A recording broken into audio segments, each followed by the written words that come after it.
Bonjour à tous et bienvenue dans ce Morning Bull Live. Nous sommes le 15 décembre 2022. Alors, je ne sais pas si vous êtes au courant, mais le 14 décembre 2022, eh bien, ça va rester quand même une date très importante dans l'histoire et ça n'a rien à voir avec le football. C'est simplement parce que hier soir, il y avait la Fed. Alors, je ne sais pas si vous êtes au courant, mais ça fait plusieurs semaines, voire plusieurs mois, qu'on ne parle que de ce meeting de la Fed, de celui qui a eu lieu hier soir, parce que probablement, éventuellement, peut-être, eh bien, il allait nous changer la vie. Alors, je suis pas sûr qu'il nous ait vraiment changé la vie, c'est pas vraiment le terme que j'utiliserais, mais alors, mauvaise nouvelle, aujourd'hui, on va pratiquement ne parler que de la Fed.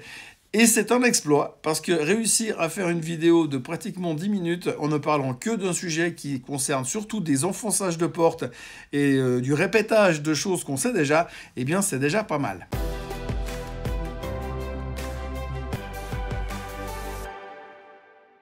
Donc oui, hier, Monsieur Powell a parlé, la Fed a pris une décision. Et quelle décision? Ils ont décidé de monter les taux de 0,5%. C'est un exploit, vous êtes d'accord? On s'y attendait pas du tout, c'est une surprise totale. Personne ne se doutait une seconde que la Fed pouvait faire quelque chose comme ça, une surprise pareille. Non, vous avez compris, c'est pas une surprise, c'est ce qu'on savait, puisque je crois qu'au dernier sondage, on était à 89,9% de chance de voir une hausse de 0,5%, moins forte que la hausse de 0,75% qu'on a eu 3 ou 4 fois précédemment. Et donc, du coup, eh bien, c'était une bonne nouvelle ou pas? Ben, je sais pas, c'est une question d'interprétation. Et je vous le disais hier, c'est une question d'interprétation. Et l'interprétation aujourd'hui, eh bien, c'est tout.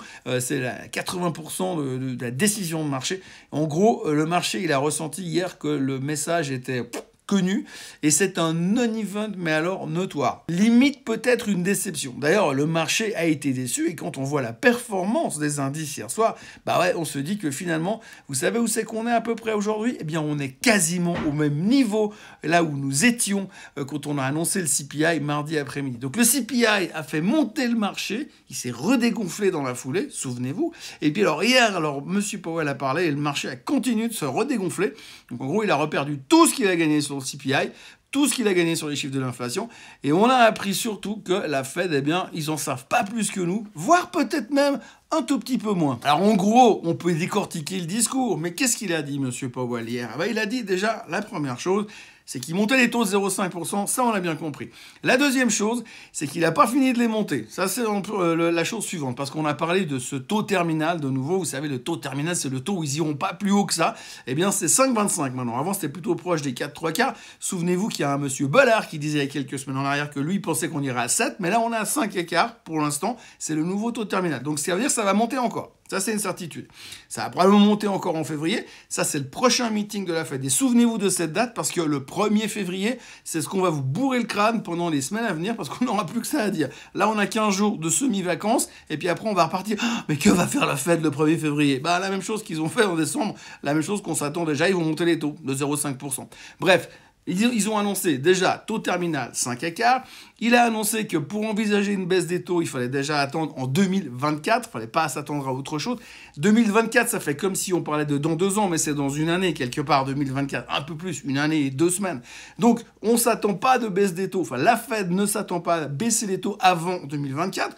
Et puis alors, ce que je trouve génial, c'est que les gars, ils n'ont rien vu venir sur l'inflation depuis l'année passée. Souvenez-vous quand même, parce que à la même période l'année passée, quand on parlait de l'inflation, on disait qu'elle était sous contrôle et transitoire.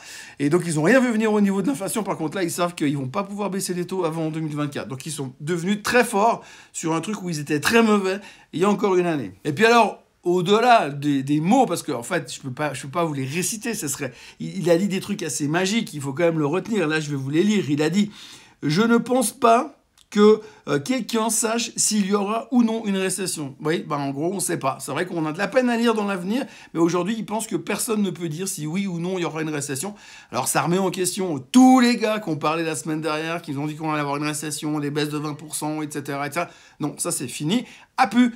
Non, parce que lui, il pense que personne ne sait. Et il a raison, puisque jusqu'à preuve du contraire, lire l'avenir, c'est vachement compliqué. Après, il a dit on avait quand même une croissance positive pour l'instant, qu'on était en dessous de la tendance. mais qui avait une croissance positive. Donc, il est plutôt rassuré par rapport à ça. Et puis, alors après, ce qui est super intéressant dans son discours, ce qui était super intéressant dans le discours, c'est quand il est venu nous dire les expectations, les attentes, si on veut bien, de la croissance pour l'année prochaine et de l'inflation. Alors, surtout le chiffre de l'inflation est absolument magique.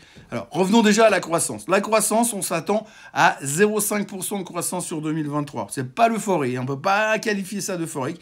Mais alors, là où c'est magique, et j'adore ce genre de news, j'adore vraiment parce que c'est un truc, ça me fait rire à chaque fois.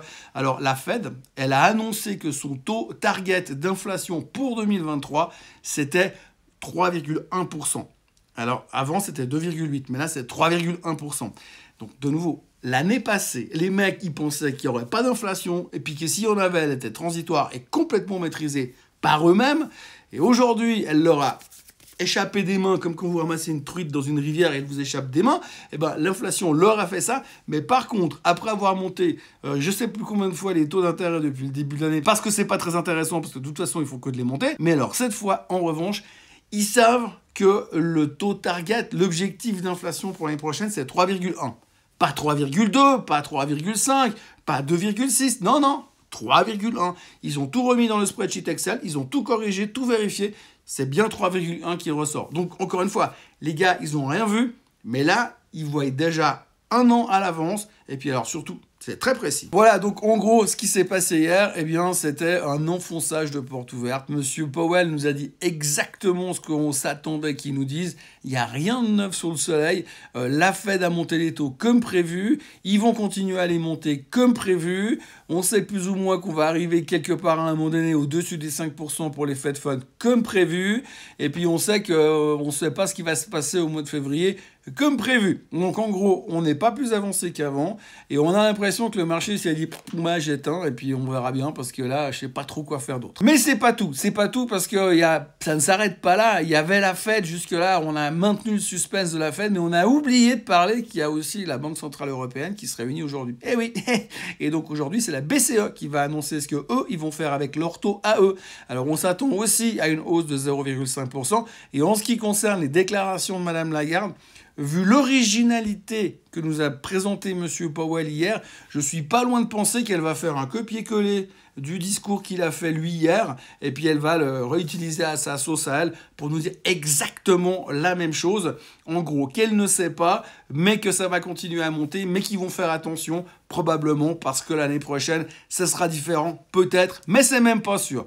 En gros, je reviens toujours à mes grandes citations de Coluche qui disait à l'époque, quand on entendait ce genre de nouvelles, il disait quand un mec il en sait aussi peu, en l'occurrence ça serait Madame Lagarde, donc quand une femme elle en sait aussi peu, peut-être qu'ils auraient meilleur temps de fermer leur gueule. En gros, on n'a pas appris grand-chose au niveau des banques centrales. On avait déjà mis tous les scénarios en package. Et puis, on a l'impression que finalement, les banques centrales sont en train d'aller pomper ce que le marché pensait pour dire on va surtout pas les décevoir. Non, parce que ce serait couillon de se planter juste quelques jours avant les congés de Noël. Autrement, dans les autres news de la journée, on va pas parler de grand-chose parce que si vous prenez le FT ce matin, en gros, il parle de quoi? Il parle de la Fed et aussi de Goldman Sachs qui va couper les bonus de 40%. Et puis alors aussi, bien sûr, on parle, bien sûr, comme tous les jours pratiquement, de Monsieur Elon Musk. Alors, cette fois, Monsieur Elon Musk, c'est une autre histoire. Il a encore vendu 3,6 milliards de dollars de valeur en actions Tesla. Donc, il commence à se faire vraiment plein de copains au niveau des actionnaires chez Tesla. Parce que depuis le début de l'année, je disais hier qu'elle était moins 55%. Ça commence à piquer un tout petit peu. Les gens commencent à en avoir marre. Mais Musk a garanti et rassuré en disant « Vous inquiétez pas, Twitter, c'est une super bonne idée. » Et dans la foulée, on a appris aussi qu'il avait couper les accès du jeune qui suivait les déplacements des jets privés d'Elon Musk, justement, parce qu'il n'était pas trop content qu'on sache exactement où il allait, quand il allait et comment il allait, et surtout que c'était pas très positif pour le réchauffement climatique. Et donc, du coup, il lui a coupé les accès à Twitter. Ça, c'est la liberté de parole selon Elon Musk. En gros, la liberté des uns commence là où celle de Musk s'arrête. Autrement, niveau chiffre économique, eh bien aujourd'hui, on aura donc la BCE tout à l'heure, on aura le CPI en France, et puis cet après-midi, on aura plein de chiffres économiques aux États-Unis, type le Philly Fed, type le New York Empire State Manufacturing Index, type la production industrielle. Et tout ça, ça nous permettra de faire des suppositions sur ce que éventuellement la Fed pourrait faire le 1er février 2023, lors de son premier meeting de 2023. Le suspense est insoutenable et je me réjouis de vous le faire suivre encore et encore. Voilà, c'est tout ce que je pouvais raconter aujourd'hui. Spécial Fed ou presque. Alors n'oubliez pas, de vous abonner à la chaîne Swissquote en français. N'oubliez pas de liker cette vidéo. N'oubliez pas de revenir demain. J'aurais bien voulu vous souhaiter bon week-end parce que vu ce qu'il y a, vu ce qu'on attend et vu comment ça va être pénible jusqu'à la fin de l'année en termes de news, parce que là, on est vraiment en train de rentrer en phase de roue libre, mais je peux pas, parce que je serai là demain matin encore, avec la version du Morning Bull, avec le Swissbiz, et puis aujourd'hui, si vous allez voir sur la chaîne Swissquote en français, eh ben vous aurez aussi le Outlook 2023 qu'on a tourné il y a quelques semaines avec Vincent Gann, et moi-même, cette fois, vous avez la version complète. Alors, si vous ne savez pas quoi faire pendant une heure, eh bien, vous avez qu'à aller cliquer sur la chaîne Swissquote en français et regarder le Outlook 2023. Excellente journée à tous et on se voit demain. Allez, bye bye.